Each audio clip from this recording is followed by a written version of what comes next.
What's going on, everybody? Welcome back to Talkin Sports with Jake. Hope all doing well. Let's get into it. Had a few days off. Let's talk about the NBA playoffs. We're going to backtrack to Friday. The Pistons handled the Cavs in Game 6 on the road, 115-94. Duran actually kind of showed up 15-11 and 3 blocks.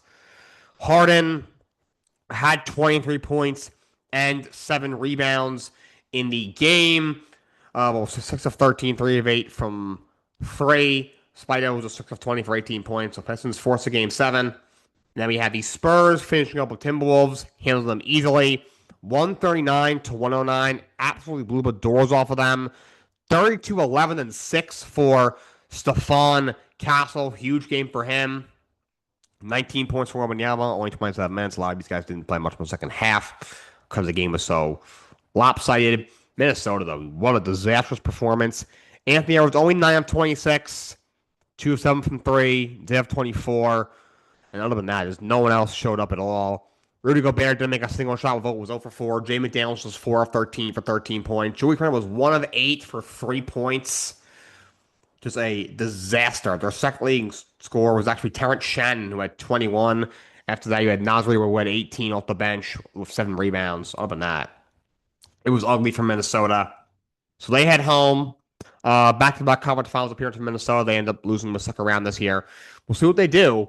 I mean, Anthony Edwards said after the game that he just think basically they didn't have like a championship mentality this season. So we'll see what they do.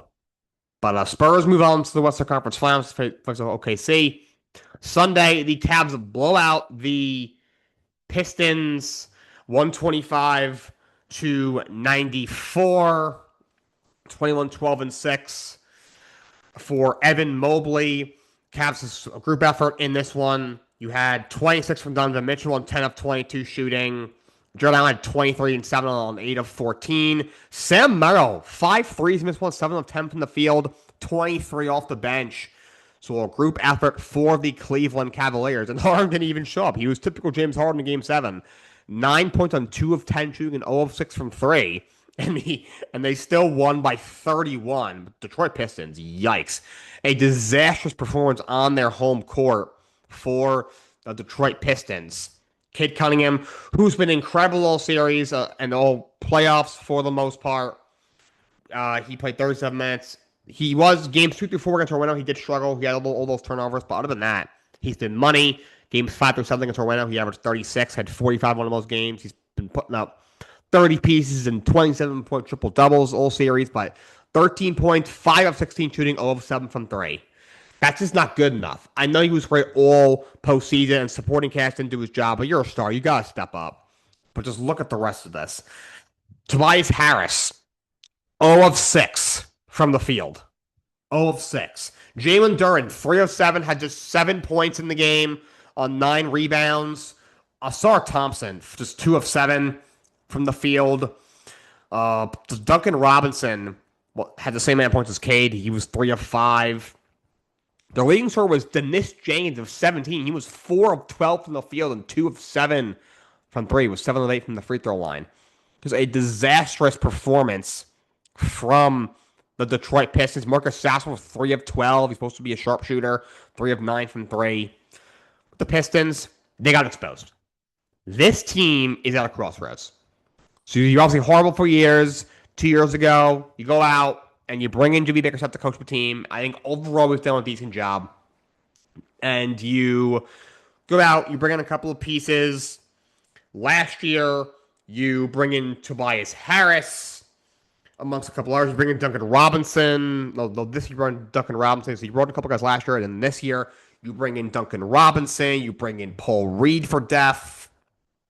And overall, you took a step forward last year. You make the playoffs. You took the next 6 games in the first round last year. And this year, had a fantastic year. You're the best defensive team in the Eastern Conference all season, pretty much.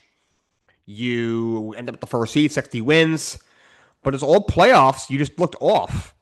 Because they have no shooting. This team pride themselves on being great defensively and having a lot of depth and their toughness. They're not a team that can make a jump shot outside of Cade Cunningham. And they got exposed in the postseason. That was my worry. I thought they were, in the Week East, they'd be able to overcome everyone else, but I was wrong. And Detroit is at a crossroads now. Like, Tobias Harris is going to be a free agent. Do you bring the guy back? I mean, he was good these last 2 years. I mean, he had 30 in Game 7 against Orlando, but wasn't great in this series against Cleveland. 0 of 6 from the field in Game 7. Jalen Duren, they have a Jalen Duren problem. What do you do with Jalen Duren? In the regular season, he averaged 19 and 10 on 61% shooting, I believe. He's most likely going to be an All-NBA guy on the third team. If so, he is eligible for a $267 million extension.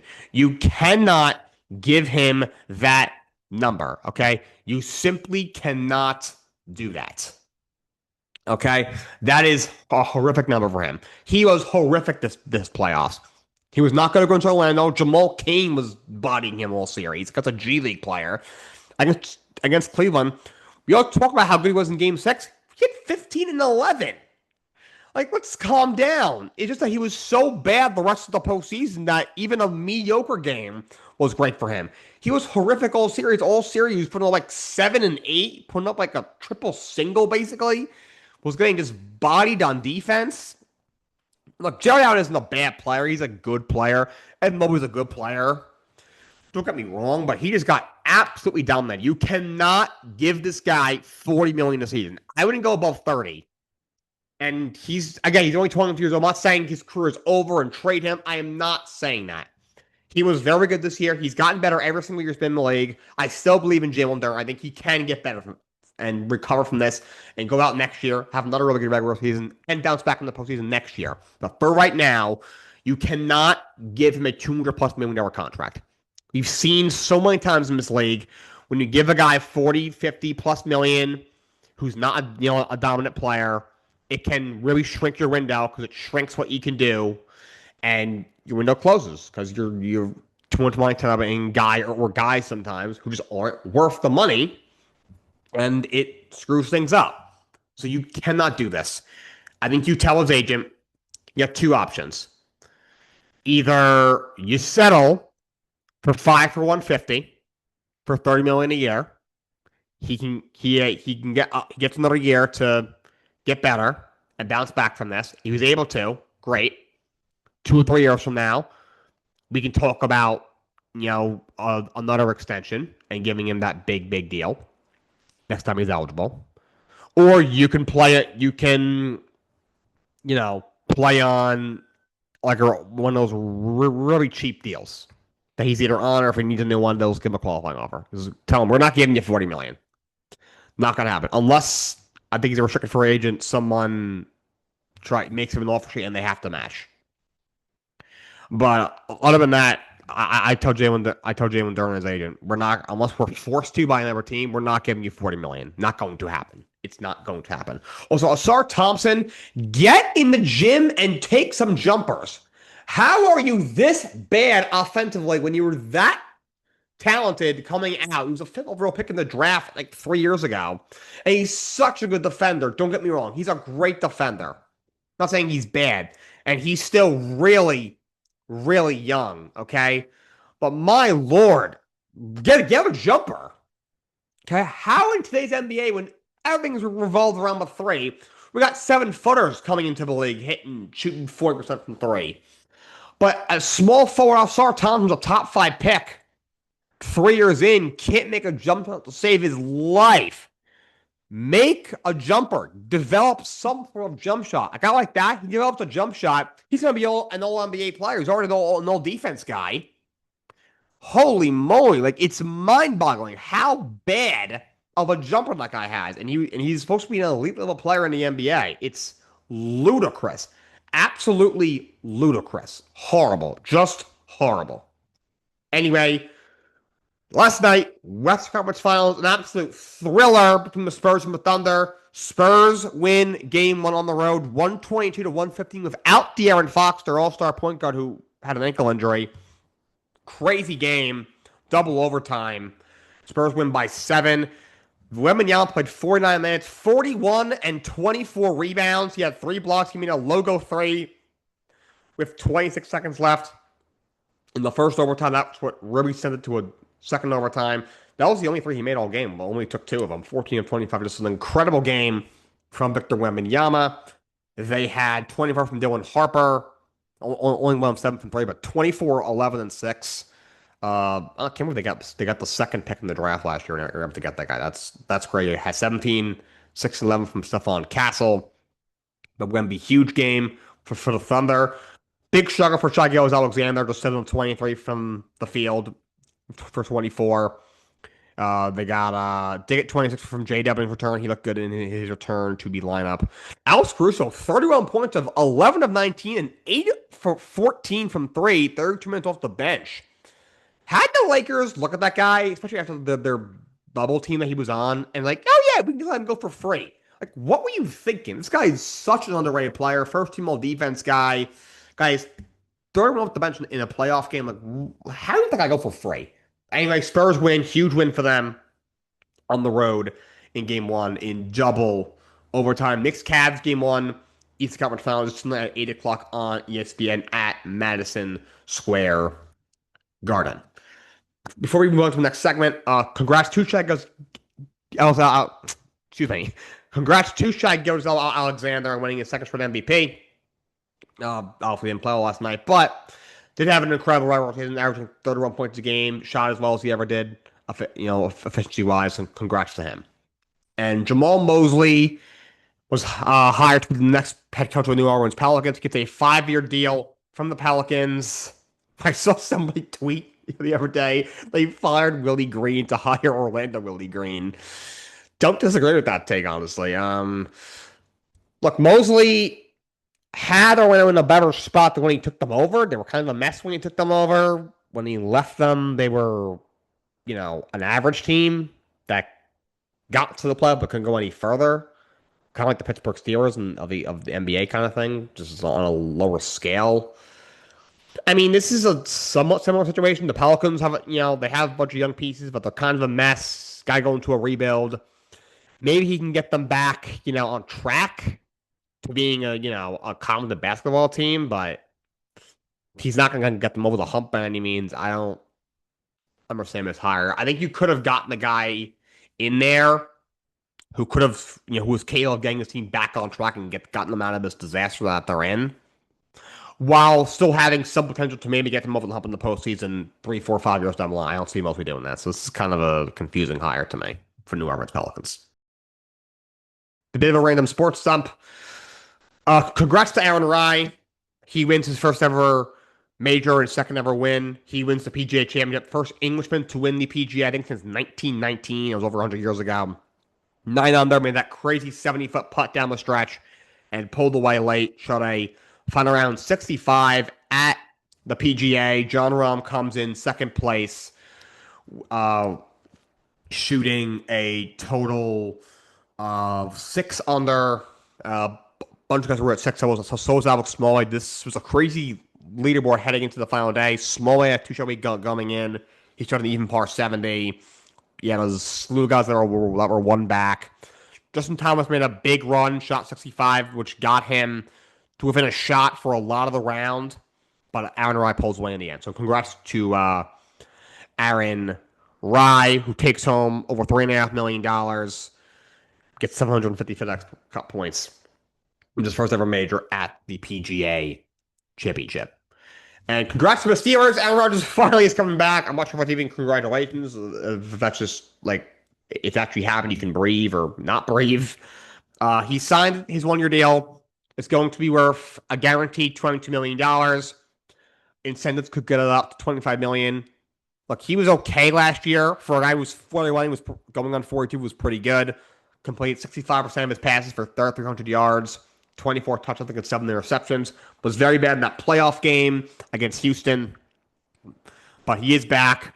I mean, he's going to be 43 at some point this year. Not sure what they were expecting from him this is going to be year 22 for Aaron Rodgers at 42 going on 43, but he is back.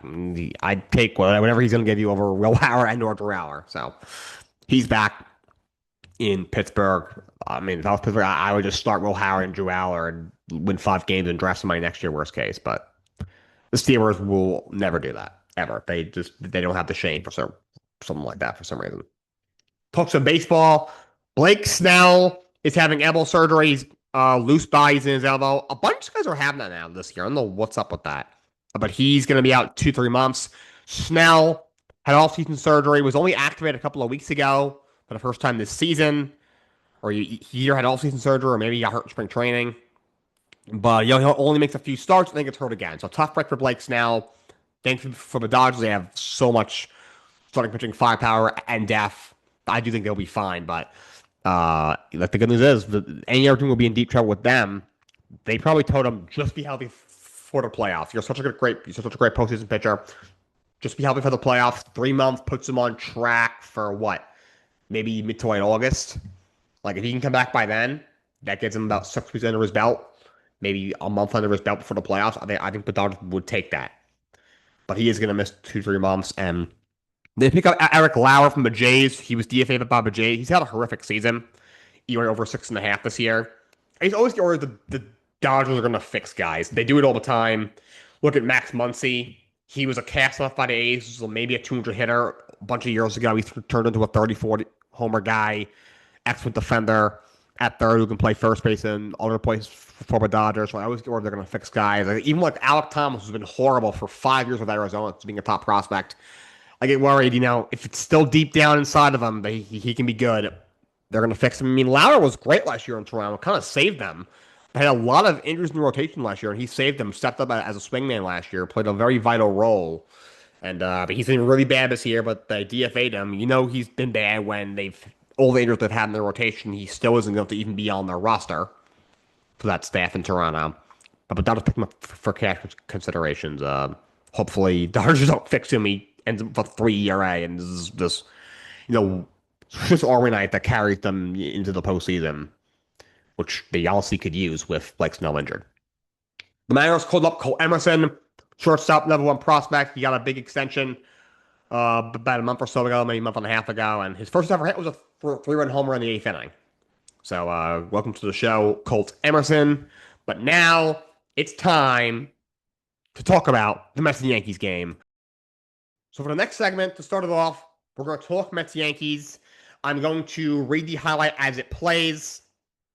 Let me know if you guys like how that I do this, or if you preferred what I usually do. I show the highlight, and then I talk about it afterwards. Bottom of the 9th, Dave Miller in for should be an easy save for 3-run lead. Carson Benz leading off. Little blue pit falls. He's on. Next batter, Bo Bichette. Up the middle, base hit. Finally hit from Bo Bichette. He's been so bad this year. First, second, nobody out. Tying run is at the plate. From there, it's Juan Soto, who hits a harder ground to first base. And the throw to first is one, back to first, not in time. So good legs from Soto. Runs the corners and 1 out. Vientos strikes out. A brutal at bat for him, but Soto steals second.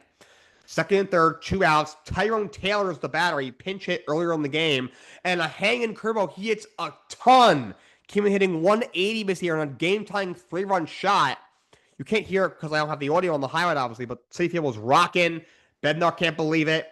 Then top of the 10th, first and third and 1 out. Austin Wells recently put into the game. Round of the first, Vientos one way, back to first in time. Vientos fired up. Devin Williams, former Yankee, fired up. Bottom of the 10th, a sac bunt from A.J. Ewing gets the ghost runner to third with 1 out for the Mets. First and third and 1 out for Carson Benz. Chopper over the middle, and they collide. That was Schumann, the Yankees left fielder who started in this game.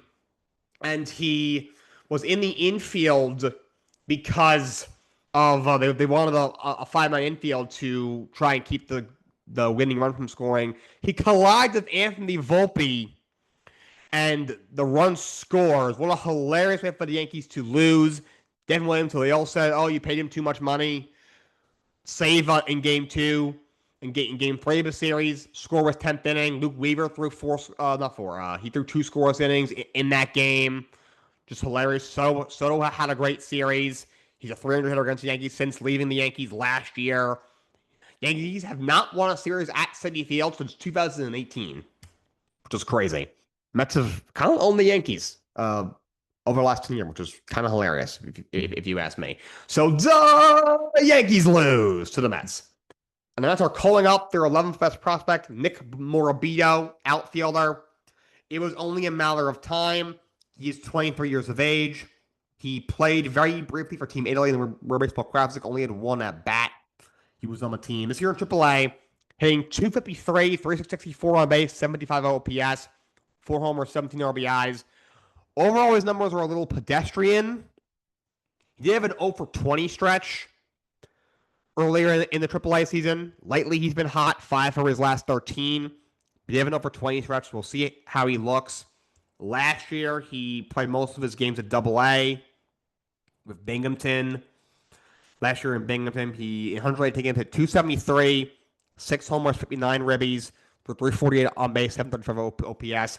He had 49 steals. This is a guy who's probably going to be about a league average hitter, not a whole lot of power, about a slightly above average run producer, was a second round pick by 2022 by the Mets right out of high school, but the high school in Washington, D.C. And he's a guy who has legs. And I think the Mets are looking at this as they don't have the power. Francisco Lindor is hurt. Jorge Polanco was hurt. Obviously, P.L. and Brandon Nimmo were gone, thanks to good old boy wonder David Stearns. They're relying on a lot of guys who hit the contact and can steal a base. You got 8 called up A.J. Ewing. That's the kind of player that he is. Carson Bench is red hot right now. That's the kind of player that he is. Even the guy like, Marcus Semion's power isn't what it once was anymore.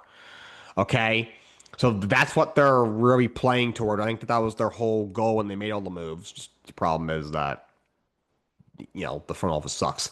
So Morbidel's getting called up. I expect him to be the everyday left fielder. And I expect him to play 3 rookies every day in the actor going forward, at least until some of these guys get healthy, with Nick Morbidelli, with A.J. Ewing, and with Carson Bench. Something I got to talk about before we get to the last thing I want to talk about today. I got this one more thing.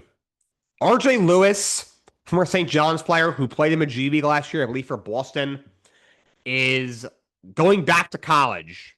He is committed to LSU. We have to stop this. This is ridiculous and out of control. People try to defend the James Nahi thing, whatever his stupid name is. I told you this was stupid at the time, and it's gotten completely out of control. I think even the weird sickos who love the NCAA don't mind this would admit that. This is ridiculous. I don't care what his contract status is, if he signed one, never played in the NBA. This is ridiculous. Okay, the NCAA is a complete joke. They are out of control. They are off their rockers.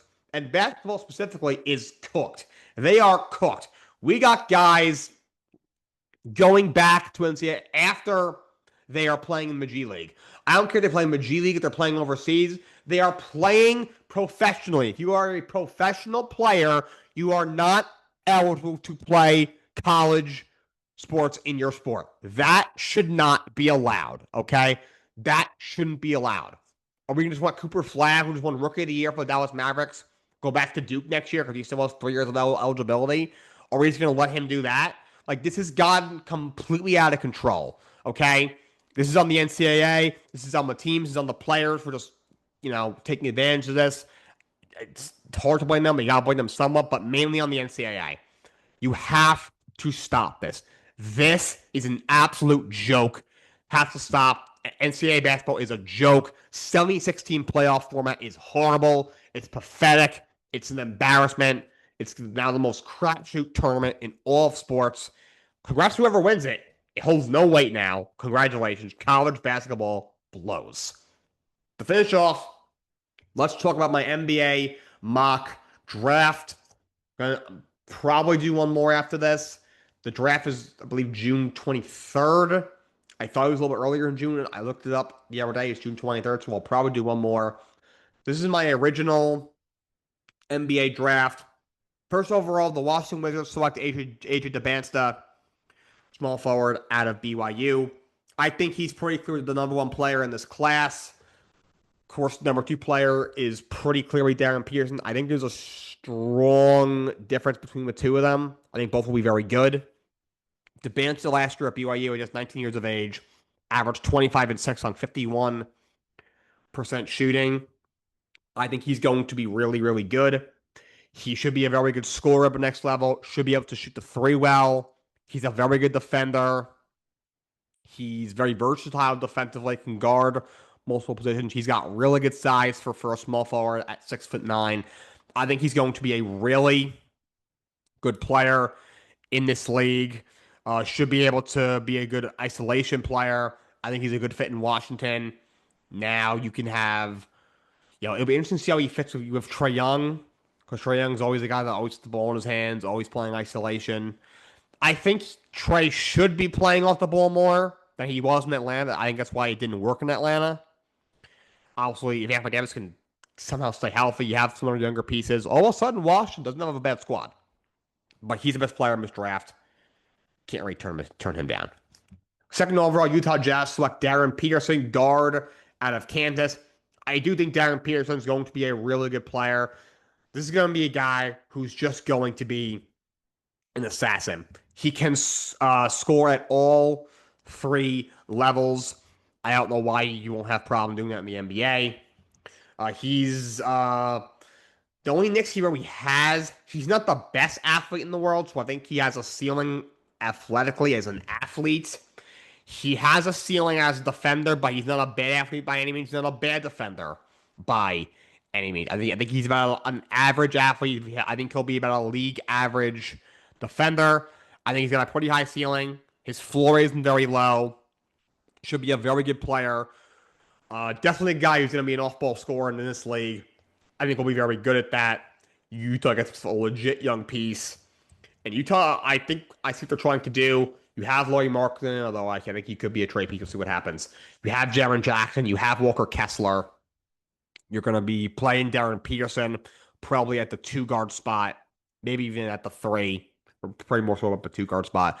They have a lot of size. They're trying to just have this like super big lineup. I think Darren Peterson fits that nicely. He's just such a gifted scorer. Third overall, the Memphis Grizzlies. I have them taking Caleb Wilson, big man, out of North Carolina. So he did get hurt down the stretch. Everyone is screaming Cameron Boozer. I really think the pick should be Caleb Wilson here. Not that I don't like Cameron Boozer. I'm not as high him as others, but I still think he's a good player and will be a very good player. I think Caleb Wilson has a higher ceiling, is a little bit more polished. Wilson is a crazy good athlete. He's a good ball handler for a guy his size. He's a defender. His athleticism helps his defense a lot. How much will that matter in the NBA? Because now guys are going to be much more athletic in the NBA, obviously. But I do think he will be able to be a very good defender. Really good in the post. He's got a good fadeaway. He should be a very good player. He's a little bit more of a project, needs a little bit more development, but he's still 19 years old. He's going to fill out. Memphis is going into a rebuild. They have to trade John Morant. They already traded Jaren Jackson. You trade Desmond Bane before the season last year. Just keep, accumulating draft picks and young talent.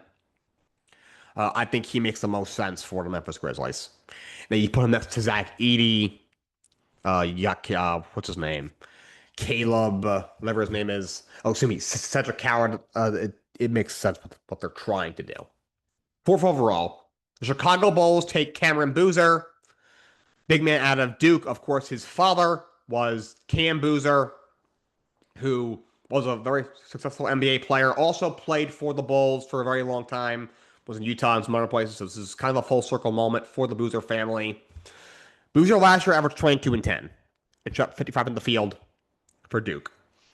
I didn't love what I saw from him in March Madness. I really didn't.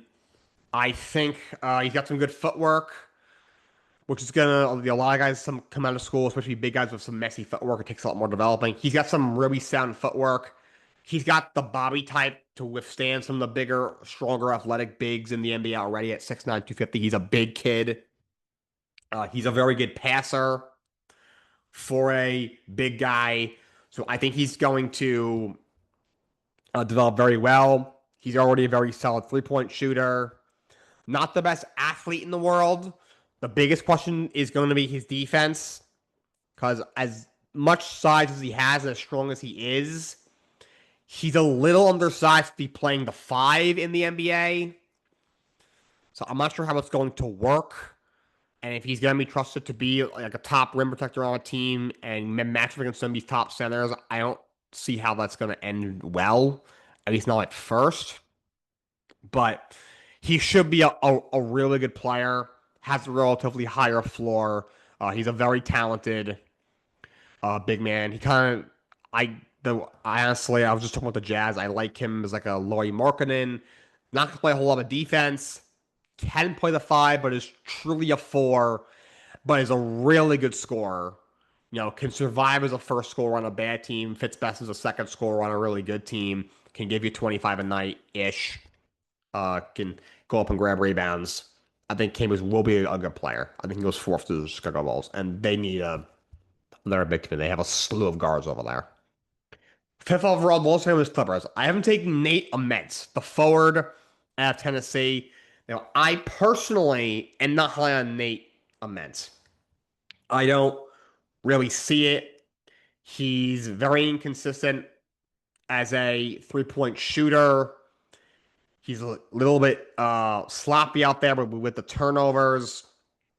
That being said, he's a very good passer. He's very long, and he has the ability to play some really good defense. Should be a really good perimeter defender, really good passer. Again, we're going to need to see his floor spacing come along a little bit more. He's a similar buy type to Kevin Durant. He is not going to be a Kevin Durant by any means, so don't take that away from this at all. Hey, please don't. Yeah, my main issue is how does he fit offensively, and I do think he'll be a good perimeter defender, but there's gonna be some limits to him. He's not super laterally quick. He's going to need to go to the right spot. I don't hate him with the Clippers. You gotta think Kawhi Leonard's time with the Clippers is coming to an end soon. If they do keep him for the year, which it looks like they're going to, although I don't think they should, he can kind of learn from Kawhi Leonard. Not that he'll be Kawhi Leonard. Kawhi Leonard's going to the Hall of Fame. I don't see him ever being that kind of player. But I just think this is what the Clippers are going to do, personally. Although, even though if I don't think they should do it. Sixth overall, I have the Brooklyn Nets taking Darius Lecoq Jr., point guard out of Arkansas. Now, maybe they'll do something stupid because they're Nets and Sean Mark is a bozo and he does very stupid things. This should be the pick. I'm really high on this kid. He averaged 23 points a game in Arkansas, six three boards, 48% from the field. Was very good in the March Madness tournament. He's going to be a very good scorer. He's got some good playmaking skills. Is going to have to work on his turnovers, but that's something that can be worked on for sure. That can be developed. He does a really good job of finishing at the rim. That's going to make him really, really dangerous. He should be able to hold up defense. I'm not sure how well, but he should be a guy who you can kind of run an offense through as a floor general. He reminds me a lot of like a Tyrese Maxey kind of player. I think he's going to be really, really good. If you're on that, you just need some sort of building block. Older guy you took last year, I don't see a whole lot in. I don't see a whole lot in the Agor Dem. I don't see a whole lot of Nolan Traore. Danny Wolf, I think, will be a good player. But even though Traore, Demon, they're still so young. Maybe getting a guy in there like a Cuff who can score at all three levels, can get to the rim. Maybe they'll open up the floor for a lot of these guys. That's what I'm hoping it does. I'm not hoping. I can't stand this. But for their sake, that's what I should be hoping for. Seventh overall, Sacramento Kings. I am taking Mikal Brown Jr., point guard out of Louisville. He was very impressive last year, averaged 18 points a game on 41% shooting. Very good shot creator. The Kings need, they need pretty much everything. They need to tear that roster apart. This should give them some sort of piece to build around. I don't think he's the piece to build around. I think he can be a piece to build around. Still really young. Relatively decent athlete. He can finish. Shot selection's a little bit iffy, but very quick release. I do think he will be a relatively decent shooter in the NBA. Don't think he will ever play a whole lot of defense, but he should be a relatively solid scoring point guard. I think this is the right pick for a Sacramento King. Just get somebody in there. That's good. Eighth overall for the Atlanta Hawks. They have the Pelicans pick. I am taking LeBaron Fillin Jr., point guard from Alabama. I like this kid a lot. He averaged 22 and 5 assists on 50% shooting last year for the Crimson Tide. He's going to be a really good scorer, one of the more versatile scorers in this class. Very fast. He moves well. Really good passer. Um, don't know what his defensive ceiling is. I cannot imagine it's very high because he's just so thin. His frame is so small. I see him as like a Darius Garland or a Goran Dragic type of player. I think he'll be a good point guard in this league for a while. A point guard who's going to score a lot, going to move the ball, can handle the basketball, but isn't going to play uh, a whole lot. Isn't going to play a whole lot of defense. Uh, I don't think. I really don't see that really ever happening. But he may be able to score at 3 levels, which you don't see from a lot of point guards in the league. So I think at his worst, he's probably like a TJ McConnell, but less defensive minded. At his best, I think he could be like a Darius Garland or a Goran Dragic. So he'll be a very good player. In Atlanta, I think getting a floor general like that in that room for Jalen Johnson, who can also score in his own right, will fit nicely with Jalen Johnson, who you are trying to build around. 9th overall, the Dallas Mavericks take Kingston Flemings, point guard out of Houston. This to me is a no-brainer. To me, this team, there's potential. Cooper Flagg is an incredible player, going to be an incredible career. So it's already great. He was playing out of position a lot of the season because Kyrie was injured the whole year. AD being hurt didn't help, and then getting traded didn't help.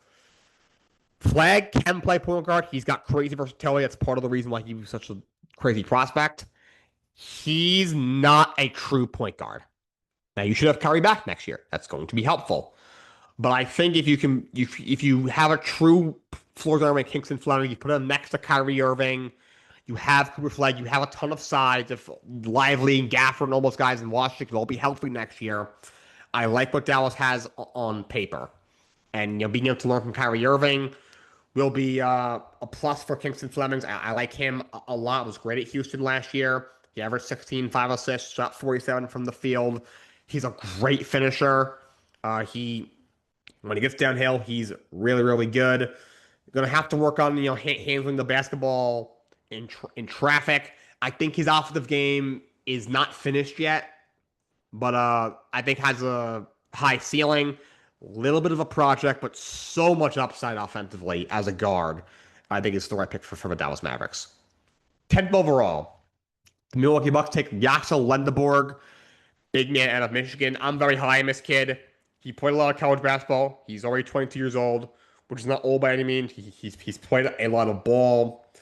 This guy is going to be a beast on the boards in the NBA. He averaged 15 and 6, shot 51 from the field. Great finisher down low. Very fit, very impressive physically. He's going to be a very good rim protector. He's going to have to work on, what he provides off the ball. But he's going to be a very good defender. Going to be great around the rim on both ends of the basketball court. And I think will definitely be at least a starting center in the NBA. I like this kid a lot. Giannis looks like he's heading out the door. If you can bring in, another young all-star player, a couple of young pieces that you can develop, you get some draft capital, and you get this kid in. He's not going to be Giannis. I'm not saying that. He's not going to be close to Giannis. Giannis is a special talent, but now you put him next to Miles Turner, you can still run double bigs, which is helpful. Plus whatever you get back for Giannis. So I haven't gone to the Bucks, but I'm doing the full NBA lottery, the top 14 picks. 11th overall, Golden State Warriors. I'm taking Ade Mara, center out of Michigan. Ade Mara is a kid not a lot of people are talking about. He impresses at the combine. He's shooting up boards. He feels like the guy. Every year there's a guy that people are like, they watched him in college. They know what he is, but they just don't, for that reason, mock him to go super high. Also, and then he goes 8th, 10th, 12th, and we're like, oh, I didn't think he'd go this high. But it makes sense that Ade Mara is that guy. I don't know what people are trying to find with him. I think it's very obvious what he is. He's 7'3". He's got a crazy wingspan. He's going to protect the rim really well. He's going to be great as the roll guy on pick and rolls. He's also a very underrated passer, which is really helpful. Going to be a great rim protector. Now, he's not going to average 22, 23 a game. His free throw shooting is kind of yikers, but he's a great shot blocker, great rim protector. He's going to, that's the kind of player he's going to be. He's got this crazy wingspan. He'll be very efficient on pick and rolls. But if he's utilized correctly, he should be a very good center in the NBA. Also is a very good passer, which helps as well. So Dame going to Golden State. Porzingis is a free agent. Al Horford's a free agent. Porzingis is going to be, 32. Has health issues. Horford's, 36 years old already, 37 years old already. Probably thinking about retirement soon. They need a true young big man in there, and they get one with Ademara. 12 overall, Oklahoma State Thunder select Chris Sinak Jr., big man out of Houston. Maybe they trade this pick, I don't know. Thunder might win it all, and we'll get the 12th pick. That's crazy. To me, OKC, if I'm Sam Presti, I'm just like, who's the best player available? Just give me that guy. Why not? To me, they have a slew of guards. Obviously, you have SGA, you have J-Dub, got guys like Alex Caruso and AJ Mitchell, Isaiah Joe, and you have some nice wings there as well. Luke Dort being one of them defensively. And you have plenty of sides with Isaiah Hartenstein and Chet Holmgren. Hartenstein is going to be a free agent after next year, considering you already locked down SGA, J-Dub, and Chet Holmgren. They're going to be getting to the point where the second neighborhood is going to bite them eventually. It's not going to take it as it's not going to be as quick as other teams because of how much depth they have and how many picks they have. But eventually, it will get to them. Now, this gives them, they can still run that double big lineup, and then you have two young guys with Chet Holmgren and with Chris Sinak Jr. out of Houston. Very good, physically 6'1", 235. He's a great athlete. Around the rim, he's going to be very impressive. He's not going to space the floor much, which I don't love, but should be, lob threat, rim runner, good in transition, will definitely rebound. He'll be a very solid big man in the NBA, which is really all OKC is going to want at his pick at this point. 13th overall, the Miami Heat taking Bennett Starts out of Iowa. I like this kid a lot. Just your typical tough-minded Iowa point guard. He's very good playmaker. He can play on the ball. He can play off the ball. Solid defender. Not much of a shooter. His ball handling could use some work. He profiles as like I mentioned T.J. McConnell before for comparison. I think like for Darius was not Darius Cuff. It was forgot who I compare him to. But I really see the comparison to T.J. McConnell with them. It starts a really good number 2 point guard for Miami. They gotta get a legit number 1 scoring option in there. They've needed one for a couple of years. You're not gonna find that with this pick.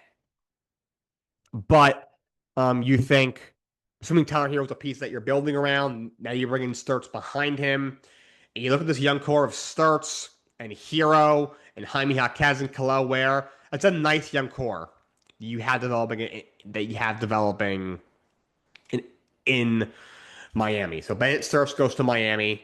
He just seems like a guy that's supposed to be like, I'm going to get a lot out of this kid. And 14th overall, I have the Showhorn taking Zuby Eliofor, center out of St. John's. This might seem high for him.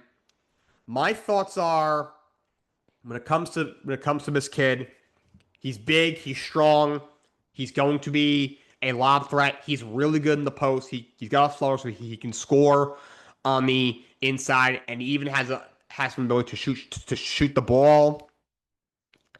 A little undersized for a center, but he is, I think, is a gifted enough defender where he should be a very successful big man.